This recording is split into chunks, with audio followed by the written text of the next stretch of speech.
दोस्तों, क्या आप जानते हैं कि दुनिया में एक ऐसी गेम भी मौजूद है जिसमें आप अपने घर को डिस्कवर कर सकते हैं।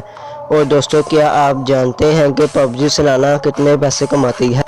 और दोस्तों, क्या आप ये भी जानते हैं कि दुनिया में एक ऐसा जानवर भी मौजूद है जिसके अंडे का साइज़ उसके हाफ जिस्म से बड़ा होता है। ऐसे ही हैरत अंगेज अमेजिंग फैक्ट्स आपको मैं आज की इस वीडियो में बताऊंगा। अगर आप इंटरेस्टेड हैं तो वीडियो को फिर स्टार्ट करते हैं। Number 1, candy crush. अगर दोस्तों बात करें पजल गेम्स की तो उसमें सबसे पहला नाम कैंडी क्रश का आता है।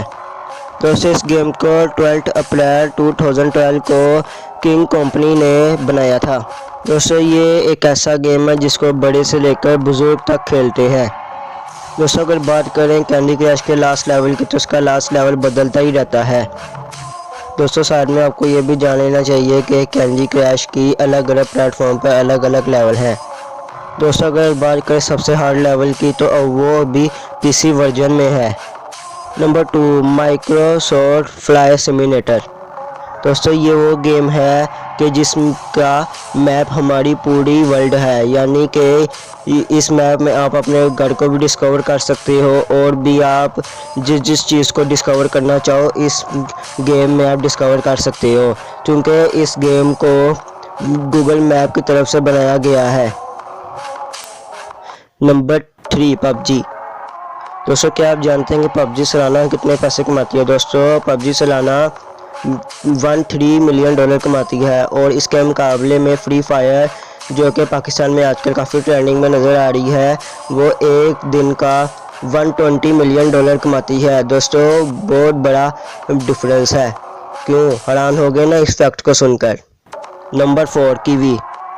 दोस्तों, ये जानवर के पंख छोटे होने की वजह से ये उड़ नहीं सकती, जिसके बारे में जानकर आपको हैरानी होगी कि इनके अंडों का साइज़ इनके जिस्म के आधे हिस्से जितना होता है, ना फिर उससे भी ज़्यादा हो सकता है। कीवी के बारे में कहा जाता है ये काफ़ी तेज़ दौड़ सकते हैं और ये काफ़ी अच्छे लड़ाकू भी होते हैं। Number 5, mount Rushmore. यूएस के पहाड़ों पर मौजूद इन बड़ी बड़ी मूर्तियों को कौन नहीं जानता, जो कि आज भी एक सही हालत में मौजूद है। लेकिन बहुत कम लोग जानते हैं कि अब्राहम लिंकन के सिर के नीचे एक असली गार्ड मौजूद है, जिसको बनाने वाले शख्स की 1939 में मौत हो जाने के बाद इस प्रोजेक्ट को पूरी तरह से बंद कर दिया गया था। फिर साल 1998 में यूएस गवर्नमेंट ने इस दरवाज़े को खोल दिया। तो दोस्तों, ये थी मेरी आज की एक अलग और इंटरेस्टिंग वीडियो। अगर आपको ये वीडियो अच्छी लगी हो तो इस वीडियो को भी ज़रूर लाइक कीजिएगा। अगर आप चैनल पर नए हैं, चैनल को सब्सक्राइब कीजिएगा और मुझे नीचे कमेंट करके ज़रूर बताइएगा कि इस तरह की वीडियोस और भी आनी चाहिए कि नहीं।